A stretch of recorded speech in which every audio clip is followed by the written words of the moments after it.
అందరికీ శుభోదయం. మనం నిన్నటి క్లాస్ లో ఏం చెప్పుకున్నామన్నా శతక సుధాలోని కొన్ని పద్యాలను చెప్పుకోవడం జరిగింది. ఇందులో ఏంటిది వివిధ కవులు, చాలా మంది కవులు ఉన్నారు.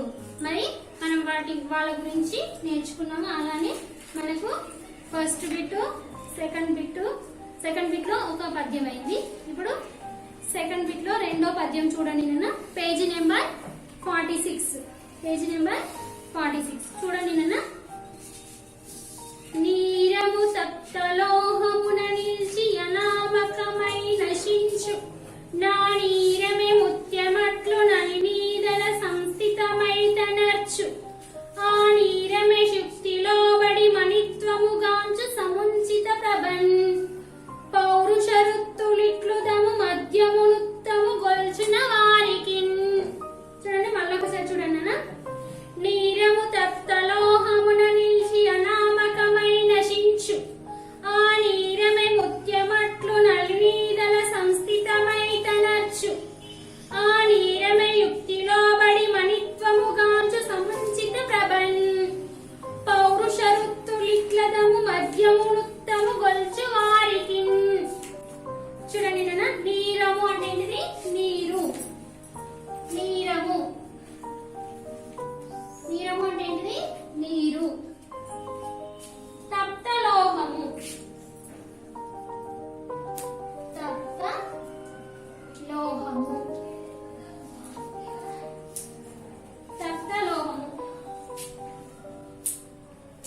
కాలిన ఇనుము,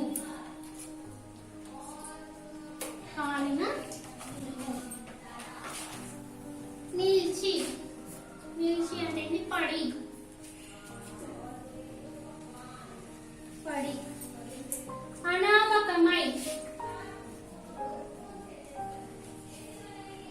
అనామకమై అంటే ఏంటిది? పేరు లేనిదై. పేరు లేనిదై. ఆనీరమై, ఆనీరము, ఆనీరు. ముత్యమట్లు,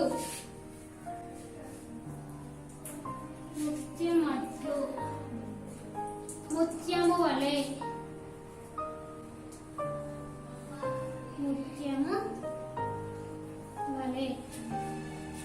నలినీదల,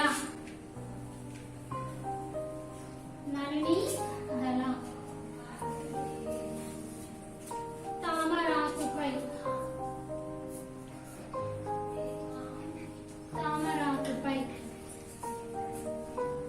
సంస్థితమై,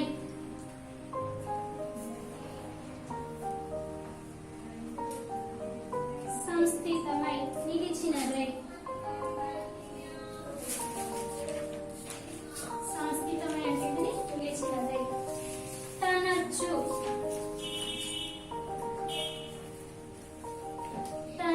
అంటే ప్రకాశించు.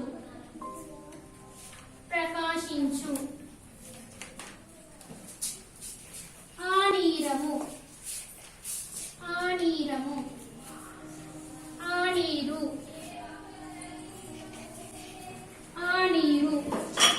యుక్తిలో పడి.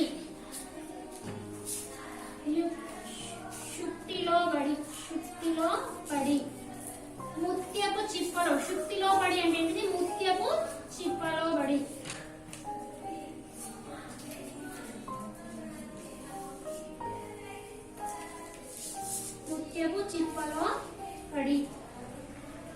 మణిత్వము,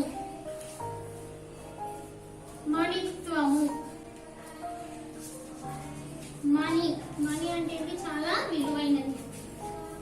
మణి లక్షణము అదే.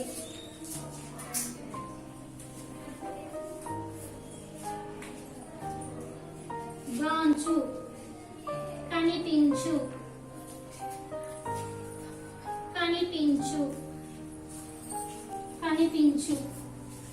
సముంచిత ప్రభన్, సముంచిత ప్రభన్, ప్రబల్ మంచి కాంతితో ఏంటిది మంచి కాంతితో మంచి కాంతితో పౌరుష వృత్తులు పౌరుష వృత్తులు పురుష సంబంధమైన దశలు పురుష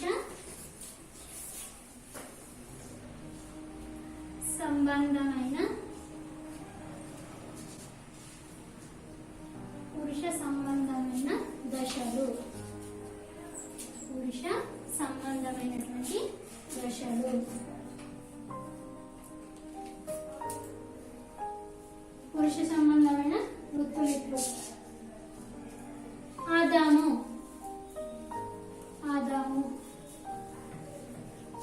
ఆదాముడు అంటే నీచుడు ఆదాముడు నీచుడు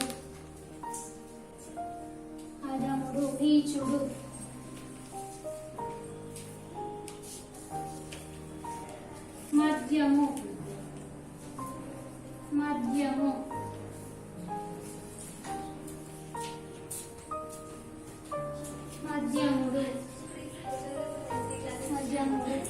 ఉత్తము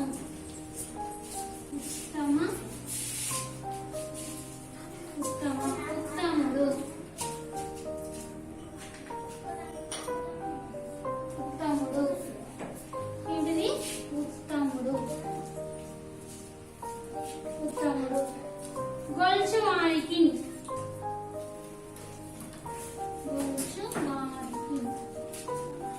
గొల్చువారికి సేవించిన వారికి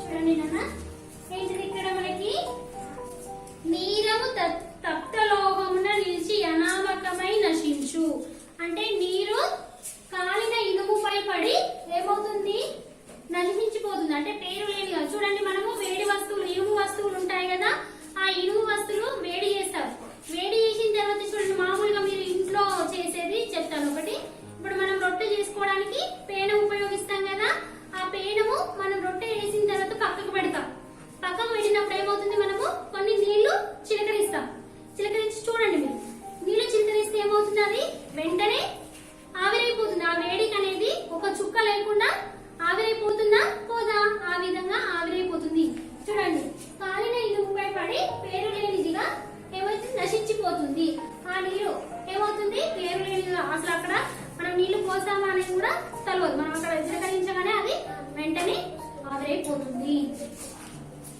ఆ నీరనే ముత్యమట్లు ఆ నీరు ఏమవుతుంది మరి ముత్యము చిప్పలో పడితే అంటే ముత్యాలు ఏంటిది మనకు సముద్రంలో లభిస్తాయి కదా ఆ ముత్యము అంటే తామరాకుపై పడితే తామర పువ్వులు చూసారు కదా ఆ తామరాకులు ఉంటాయి ఆ తామరాకుల పైన మనము నీళ్లు చిలకరిస్తే అవి ఏ విధంగా ఉంటాయి ఒక ముత్యం వలె ఉంటాయి మనం దూరంకి వెళ్ళి చూస్తే ఏమవుతుంది ఒక ముత్యమే అన్నట్టు చిన్నగా ఆ నీరు అనేది మొత్తం ముత్యం లాగా ఉంటుంది ఆ విధంగా తామరాకుపై పడితే ఏమవుతుంది ముత్యం లాగా ఉంటుంది ఆ నీరు కూడా మరి నీరమే శుక్తిలో పడి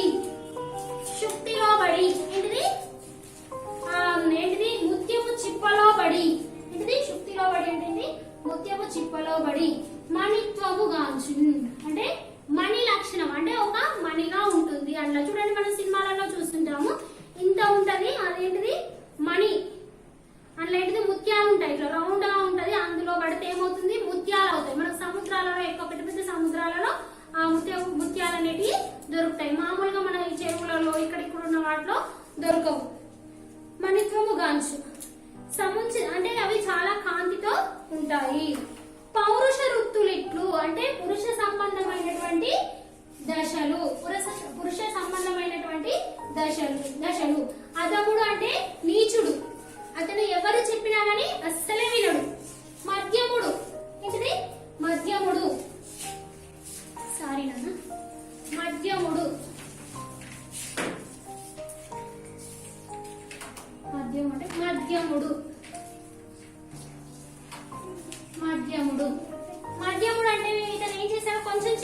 వింటాడున్నాడు. ఈ మధ్యముడు ఏంటిది, కొంచెం ఈ పని చెయ్యి, ఇలా చేస్తే మంచిగా ఉంటది అని అంటే ఇతను వింటాడు. ఇతను అసలే వినడు. ఈ నీచుడు ఏంటిది, అధముడు, అసలు ఎవరు చెప్పినా గానీ వినడు. ఈ మధ్యముడు ఏం చేశాడు, కొంచెం ఎవరైనా చెప్తే ఈ విధంగా చెయ్యి, ఆ విధంగా చెయ్యి అంటే చేశాడు. ఉత్తముడు ఏంటిది, అతను ఏది చెప్పినా చేస్తుంటాడు, తనంతల తాను కూడా చేస్తూనే ఉంటారు. మరి ఇలాంటి వాళ్ళతో పోల్చడము జరిగింది ఈ పద్యము. నెక్స్ట్ అనేది అర్థమైంది అందరికి. ఏంటిది, నీరు ఏంటిది ఇనుపై పడితే ఏమవుతుంది, అది ఏంటిది పేరు లేనిదిగా అయిపోతుంది. అంటే పేరు లేనిదిగా అంటే అది మొత్తం కూడా అప్పటికప్పుడే ఏమవుతుంది, ఆవిరైపోతుంది. అలానే ఏంటిది ముత్యము చిప్ప ఏంటిది, ముత్యము నీరులో పడితే ఏంటిది, ముత్యం వలె తామరాకుపై పడితే ఏమవుతుంది, ముత్యములాగా మారుతుంది. అదే చిప్తిలో పడితే ఏంటిది, ముత్యము చిప్పలో పడితే అది ఏమవుతుంది, ముత్యం వలె ఉంటుంది. పౌరుష వృత్తులు అంటే పురుష సంబంధమైన వృత్తులలో ముగ్గురు ఉంటారు. ఏంటిది, అధముడు, మధ్యముడు, ఉత్తముడు. ఇలాంటి లక్షణాలు కూడా ఈ విధంగా వీళ్ళను సేవించవచ్చు అని దీని యొక్క పద్యం యొక్క భావం. నెక్స్ట్ వన్ నాన్న చూడండి. వాదంబులాడకెప్పుడు మోదంబున నిన్ను నీవు మురిసి గనుమికన్ భేదంబు సేయకెన్నడు సాధుల గనుగన్న సేవ సల్పుము తనయా. చూడండి మళ్ళొకసారి. వాదంబులాడకెప్పుడు మోదంబున నిన్ను నీవు మురిసి గనుమికన్ భేదంబు సేయకెన్నడు సాధుల గనుగన్న సేవ సల్పుము తనయా. చూడండి, కౌకుంట్ల నారాయణరావు రాసిన పద్యం, చిన్న పద్యం ఇది. మనకి ఈ పద్యం నుంచి భావం మాత్రమే వస్తుంది కదా. ఓ తనయ, వాదమ్ములాడకెప్పుడు, నువ్వు ఎప్పుడు కూడా గొడవ పడకూడదు, వాదము చేయకూడదు ఎప్పుడు కూడా. మోదము అంటే సంతోషము, మోదం అంటే ఏంటిది, సంతోషము. నిన్ను నిన్ను నువ్వే. మోరీసి అంటే పరిశీలించి చూసుకో, నిన్ను నువ్వే పరిశీలించి చూసుకో. భేదంపు సేయకెన్నడు, భేదభావంతో సేవ చేయకూడదు. భేదంతో తేడా, వీళ్ళు తక్కువ వాళ్ళు ఎక్కువ, ఈ పని నుంచి ఈ పని వాళ్ళే చేయాలి అని తేడా లేకుండా, భేదభావం లేకుండా సేవ చెయ్యి. వాళ్ళు తక్కువ వాళ్ళు, వీళ్ళు ఎక్కువ వాళ్ళు అని భేదం లేకుండా సేవ చెయ్యి. సాధుల గనువన్న సేవ సల్పుము తనయా. సాధులు అంటే మంచివారు, మంచివారిని చూసి సేవ చేయుము అని దీని యొక్క భావన. మళ్ళీ ఒకసారి చెప్తాను. ఏంటిది, వాదము చేయకు ఎప్పుడు, వాదాలు అంటే గొడవ ఎప్పుడు కూడా పడకూడదు. సంతోషంతో నిన్ను నువ్వు పరిశీలించుకో. ఏంటిది, నిన్ను నువ్వే పరిశీలించుకో. భేదంపు సేయకనడు, భేదభావంతో ఎవరిని కూడా భేదభావంతో ఎప్పుడు కూడా నువ్వు సేవ చేయకూడదు. మంచి వారిని కనుగొని నువ్వు మంచి చేయు అని దీని యొక్క భావన. ఇది అర్థమైందా అందరికి? Next one. మానవుడే మాధవుండను జ్ఞానమున ప్రజల సేవ సలుపు మరి నీ మానవతలోని మాన్య స్థానం బని గాంధీ తాత సద్గుణ జాత. మళ్ళీ ఒకసారి చూడండి నాన్న. మానవుడే మాధవుండను జ్ఞానమున ప్రజల సేవ సలుపు మరి నీ మానవతలోని మాన్య సాధనంబై గాంధీ తాత సద్గుణ జాత. చూడండి, మానవుడే అంటే మనిషి.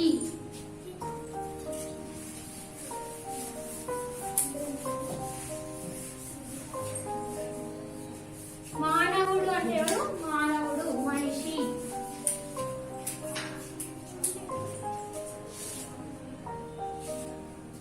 మానవుడు మనిషి. మానవుడు అంటే ఎవరు? మనిషి. మానవుండు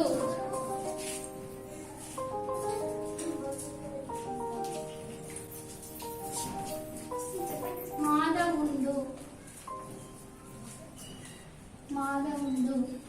భగవంతుడు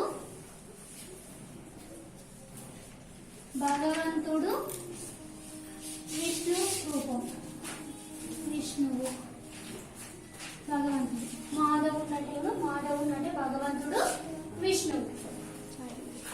జ్ఞానంబు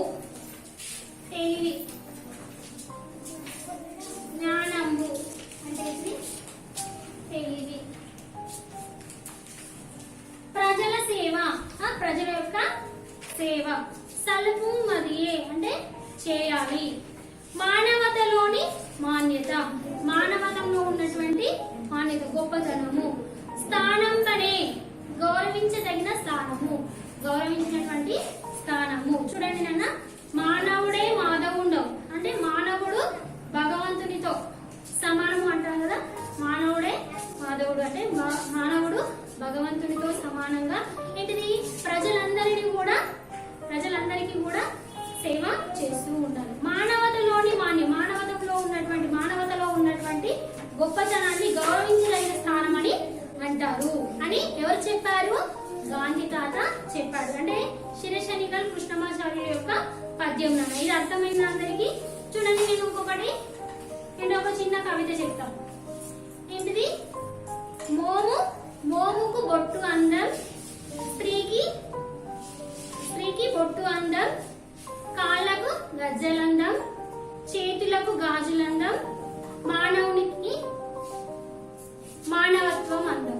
చూడండి మళ్ళొకసారి, స్త్రీకి బొట్టందం, కాళ్ళకు గజ్జలందం, చేతులకు గాజులందం, మానవునికి మానవత్వం అందం. చూడండి, మానవత్వం లేనివాడు అసలు మనిషే కాదు. మానవత్వం లేనివాడు మనిషే కాదు. నెక్స్ట్ వన్ ఏంటిది? పద్యం. నెక్స్ట్ పద్యం. నొసట వెక్కరించి నోట నవ్వును చూపి కడుపు నిండా విషము గలుగువాడు కాలనాగు కన్న కడు ప్రమాదం భయ బాల నరసింహ భరత సింహ. చూడండి, సూరోజు బాల నరసింహాచార్య. నొసట వెక్కిరించి నోట నవ్వును చూపి కడుపు నిండా విషము గలుగువాడు కాలనాగు కన్న కడు ప్రమాదం పైన బాల నరసింహ భరత సింహ. చూడండి, నొసట వెక్కిరించి. చూడండి, మనం ఏం చేస్తుంటారు, కొంతమంది ముందు చూస్తే చాలా మంచిగా మాట్లాడతారు, పక్కకు చూసి ఏం చేస్తుంటారు, వెక్కిరిస్తూ ఉంటారు. నోట నవ్వును చూసి ఏంటిది? చూడండి, మనం ఉన్నప్పుడు ఏం చేస్తుంటారు, మనం ముందట ఉన్నప్పుడు మంచిగా మాట్లాడుతుంటారు, తర్వాత మనం కొంచెం పక్కకు వెళ్ళామనుకోండి, అప్పుడు ఏం చేస్తుంటారు, నవ్వుతూ ఉంటారు. కడుపు నిండా విషము గలవాడు అంటే కడుపు నిండా, పొట్ట నిండా కూడా ఏముంటుంది మరి? విషము ఉంటుంది. వాళ్ళ పొట్ట నిండా కూడా ఏముంటుంది? విషము ఉంటుంది. కాలనాగు కన్నా కడు ప్రమాదం భయ అంటే కాలనాగు మామూలుగా పాములు ఉంటాయి కదా, నాగు పాములు, కొంచెము విషం ఉంటుంది, దానికి కూడా విషం. ఇంకా కాలనాగు అంటే ఏంటిది? చాలా భయంకరమైనటువంటి, ఇంకా చాలా ఎక్కువ విషం ఉంటుందంట. కాలనాగుతో ప్రమాదము. వాళ్ళను ఎవరితో పోల్చారు? కాలనాగుతో పోల్చడం జరిగింది. నెక్స్ట్ వన్ అంటే ఇది అర్థమైందా? Next one. తప్పు చేసి కూడా తమదగు తప్పును కప్పిపుచ్చువారు కలుషమతులు ఒప్పుకునేది వారు గొప్ప మనీషులు భరత వంశాదిలకు గమ్య చరిత. తప్పు చేసి కూడా తమదగు తప్పును కప్పిపుచ్చువారు కలుషమతులు ఒప్పుకునేది వారు గొప్ప మనీషులు భరత వంశాదిలకు గమ్య చరిత. చూడండి, తప్పు చేసి కూడా తమదగు తప్పును కప్పిపుచ్చువారు. తప్పు చేస్తారు వాళ్ళు, తప్పు చేసి కూడా వాళ్ళు ఏం చేస్తూ ఉంటారు? ఆ తప్పును ఒప్పుకోరు. కప్పిపుచ్చువారు కలుషమతులు, పాపకు బుద్ధి గలవాడు అంటే తమదగు తప్పును ఏం చేసేవాళ్ళు? ఆ విధంగా తప్పును ఒప్పుకొని వారు పాపకు బుద్ధి గలవారు. ఒప్పుకొనేది వారు గొప్ప మనుషులు, ఒప్పుకునే వాళ్ళు చాలా మంచివారు అని దీని యొక్క భావం. మనకేంటిది? ఈ పద్యాలతోటి మనకి ఏంటిది? శతక సుధ కంప్లీట్ అయిపోయిందనా. నెక్స్ట్ క్లాస్ లో మనము భాషాంశాల గురించి నేర్చుకుందాం.